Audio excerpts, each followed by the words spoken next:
Ladies and gentlemen, welcome back to the channel. Yes, it's time for 3 things we learned. We missed it on Thursday due to the fact I was in Germany. I was out enjoying myself, to say the least. So it's time to get back to it, back to the regular fashion, reviewing the games, talking about the 90 minutes, then talking about the 3 things that we learned from that 90 minutes, the 3 standout matters.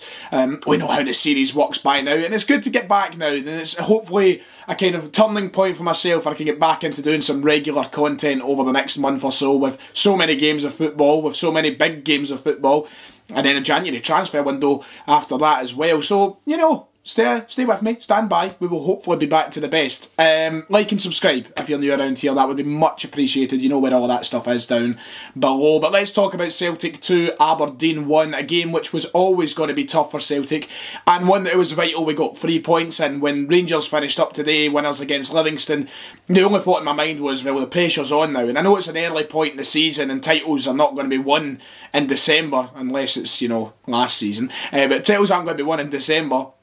You still don't want to fall that bit further behind, so it was massive for Celtic today, and the pressure was on to deliver 3 points to make sure we keep that gap as small as possible, going into this festive period with games flying in thick and fast. So I had that thought in the back of my mind that, okay, the worst thing to happen today would be to drop points, and then when it goes to 1-1 in that game, you're thinking, God no, but first and foremost, it had to be a win for Celtic today, and I'm just very happy that we managed to do that under very tough circumstances. Now, Aberdeen itself presents a tough challenge. Yes, their form is absolutely abysmal at the minute. I think I was listening to it on the radio there, and you know, 2 wins in their last God knows how many games. They've lost 3 on the bounce. They're in the bottom half, cemented in the bottom half of the table. I know they're not having a good season, but they've got the players there. They've got a system there that can be very tough to beat. And it was never going to be easy. But that aside, just the game in general was always going to be tough for Celtic today. It was always going to be one that presented, you know, a struggle, I would say. You look at the game on Thursday, the way we played was absolutely fantastic. We were very unlucky, of course, walking away without a point in that game. We lost the game at the end, but the kind of emotional and physical sort of fatigue from that game was going to be huge. You know, we were 82 minutes in and we lost 2 goals to lose the game. That sort of emotional fatigue was definitely going to be there. The physical fatigue of playing all this football, playing high intensity football in a cup semi-final, in a Europa League game, and then again against Aberdeen, is massive. And then also the lack of sleep you've got to throw in as well. You know, we're talking about how they were back. Ange Postecoglou kind of touched on it. They were back early Friday morning. And there was an emotional kind of side to it as well with the whole Bertie Auld tribute. You know, that all of the team were there on Friday morning for his funeral service. They had a very light amount of training on Saturday. Some light sleeping pattern schedules, all the rest of it. This was always going to be a tough game to walk into. It never is easy post-Europa League games, but there was so much around this one that was going to present a task for Celtic, and they dealt with that very well. I thought today Celtic played brilliantly at points. We dominated the game. I didn't think Aberdeen looked too threatening. And the only thing that annoys me is we didn't get more chances. I think that we had so much of the ball and we pressed so well and we dominated that game that I think we should have had more. I think there was more opportunities for us to be on the edge of our seat. There should have been more opportunities for us to be on the edge of our seat. But every game can't be a 3-0, a 4-0, and the occasions we had the 6-0s. They can't all be like that. At the end of the day, what you want from the game is victory. And in the most pressing of circumstances, with Rangers winning earlier, you need victory, and that's exactly what Ange Postecoglou's side did today. And you know, you throw in as well the fact that Nir Bitton, who was fantastic on Thursday night, is out of the team. We're still missing Rogic, we're still missing Starfelt, we're still missing Greg Taylor, our only recognised left back really. You throw in all of that and you're winning games against Aberdeen at a crucial point. We dealt with it all very well. First half, Aberdeen started okay and I thought they were bringing something, but yeah, we dominated the game. I think Aberdeen were probably better in the first half than they were in the second half, definitely, but we dominated that game. We had so much of the ball, but so much is coming down that left-hand side, isn't it? We see that, and Jota has become such a massive part of this team, and I think just slowly and surely he's been rising to the top of the fan favourite. Kyogo was it for the kind of opening portion of the season, but now Jota, man of the match performance after man of the match performance, goal, assist, everything. You know, he just brings everything to the table, the flair, and he was just causing mayhem on that left-hand side for us today. The defenders of Aberdeen just didn't know how to deal with him. He's such a level beyond, I think, the Scottish Premiership, but he looks happy. Dare I say he looks settled. He's smiling all the time. Everything he does, he looks so he's loving the fans, he's loving the club, and it's just another one of those performances today that throw in. And I'll throw it in just now. The first thing we've learned: Celtic, just sign him. I'm going to put that in every week as one of the things we've learned until we hear some significant progress in trying to sign him. Sign him up. You heard the chanting after that first goal, get it done, and the first goal is really well worked and it gets us in the lead, and it came at a good point in the game for us. I wanted us to be able to go into half time with a goal behind us, preferably not conceding afterwards, but I wanted us to get that first goal, I wanted us to get it as early as possible. But Jota is just bringing so much right now, and send it to the left hand side and hope for the best might become a problem at some point. I think Celtic will look at that, they'll look at how we're not creating as much down Abada's side of the pitch, and we'll need to maybe bring James Forrest back in for that. But you look at what Jota's doing just now, and it's just absolutely tremendous, and the first goal is what sends us on our way, but he was brilliant all the way up to that goal as well. Absolutely fantastic, and long live the celebration. Love it. The penalty, it is annoying. Look, from my angle, I need to see more highlights. There's been one angle on the penalty. If my angle of the penalty, straight away I thought, Abada, you stupid looking, I'll keep the French out just now. Once you throw your leg out the way Abada does in that, you're not giving the referee a difficult decision. So it doesn't matter how much contact's in there. Now, I heard them debating about it on the radio, and they were saying, it didn't look as though there was a lot of contact, it looked rather light. But once you throw your leg out, it doesn't really matter, because that's the first thing the referee notices. And if there's even been a slightest touch of contact, they're more than often going to give the penalty, and they've done that in this situation. So it was a disappointing way to let Aberdeen back into the game, especially when we took that lead. I thought we looked so commanding that we could maybe go on and get a second or a third in that first half, but that kind of opened the game up a little bit for them, and it kind of grounded us a little bit. We still tried to create and get something before half time, but Aberdeen did look more comfortable in that first half. Second half it was different. I thought Celtic just, we dominated the ball.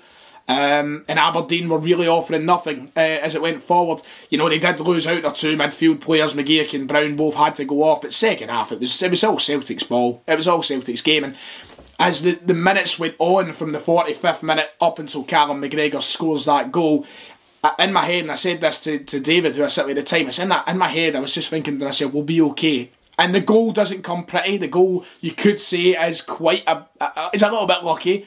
But I knew there was going to be something coming for Celtic, and I'm glad we got it done. And we defended well to make sure that we didn't allow Aberdeen to get back in the game a second time. I would have liked Celtic to go on and get more goals. I would have liked us to go and get a third and really have made it more comfortable. But, pressing times, challenging times, and yeah, we got the win, and that's what matters. I think there was a couple of players who were great. Juranovic gets the ball off the line with Aberdeen's only real big chance of that second half, which is fantastic. I thought players looked comfortable in different areas of the park today as well. We'll come on to that. Ultimately, I'm just happy from the start to finish performance to get it done in a hard game and to walk away 3 points, because this is the reality now, I think, and this is what I said leaving the stadium. It's taken a bit of getting used to, especially now being back in the ground. It's hard getting used to this situation where Rangers are so close to us, and even in this situation above us, and knowing that games are must win, the pressure's on, and they're going to be tighter. Because for so long we didn't experience that in the ground. We went through almost 9 years of being in the stadium and thinking to ourselves, the coast is clear. Now the pressure's on to get results in these games. It's taken a bit of getting used to, but the team are adapting to that, and they're showing the confidence to get through that, even after midweek games like Leverkusen, which emotionally was big for us in losing. We're very disappointed to lose. So I think there's a lot of positives to come from that today. And some people won't be happy with, the only the 2-1 and such, but it was a hard-fought performance. It wasn't pretty, it was a bit ugly at times, but 3 points was massive. I'm trying to think of two other things we learned today, because I think that, in general, the second thing I would say is the point I touched on there. In relation to, games being a bit tighter, games being in a more pressured circumstance, and dealing with that, we are having to get used to that. I think we're slowly learning that as we watch on this season. Rangers have been above us all season. We've not had a period of time above them in the table yet, and that will present a different challenge when the time comes. We go above Rangers in the table, should the time come. We'll see that as it comes, but I think that in general is the second thing I learned today walking away from the ground is, yes, it's getting hard to get used to, but it's just part of football, it's part of competition, And I welcome it back, you know, because I still think that Celtic are a fantastic team at the moment and a team who are very capable of going and win that league title. Dare I say, a more entertaining team, maybe even a better team. I know that's going to rattle a few cages. Like, we'll let the final outcome of the season decide that. In all seriousness, though, I do like this competition, and I think it drives the players on to do better, be better, and give us a better team to watch. Thing number 3, though. I don't know what I throw in there today. Is it time for maybe Forrest to come back in and start on that right-hand side? I think that was my third point. I'll offer that question to you. I thought Forrest was very decent on Thursday night. He was instrumental in the build-up to one of the goals. You know, he looked comfortable being back in there in a high-pressured situation. And Abada hasn't been as good recently. I've seen a lot of people complain about him in my comments section, and a lot of people complain about my defensively at Abada. You know, like people have said, oh, you know, other players go in little bad runs of forms and it's get them out the team and let someone else have a chance. But as soon as it comes to Abada, me and maybe some of my other podcast hosts are kind of mollycoddling him. But he is still a young guy. Maybe we do let Forrest back in if he is the better option at the moment. That penalty he gave away today was very poor. It was a stupid situation to stick out, but it's something he'll learn from at this young age. 20 years old. I think I might have said 19 a minute ago, but he's 20 years old. You know, these mistakes will come and go from Leah Abada, but I think we do need to see more creativity down that right-hand side. We need to see a little bit more at the moment, and if that means bringing Forrest back into the team for a period of time, then I'm fine with that. Whatever gives us the best way of scoring goals and winning games. I'm easy with Ange Postecoglou, pick your way to winning. That's what I would say, but maybe we do need that at the moment because we have been very reliant on that left-hand side. And sometimes through the middle it is too congested. You want the ability on both wings, and I think that it's been harsh for Abada at times because of how good Jota's been. We've looked at Jota and we've went, wow, he's just something completely different, and we're expecting that on the other side of the pitch, and it's such a high expectation level. But at the same time, I can understand the frustrations of Abada recently.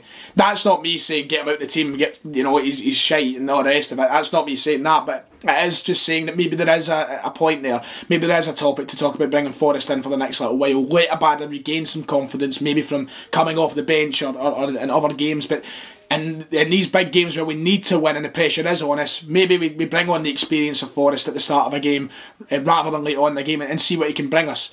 But that's my review for today. There's going to be a podcast recording tonight. That'll be out tomorrow, so I'll save a lot of today's game for that podcast. If you want to see a deep dive into today's performance, if you want to hear about all the little intricacies, other individuals, a lot of people want to hear me talk about James McCarthy being in the team, talking about the defence, talking about, you know, different things, that'll all be deep dived into in the podcast, along with everything else Celtic related, a little bit of talk about my trip to Leverkusen, and just some general fun. So please, make sure to get yourselves along there, and yeah, I'll see you all next time.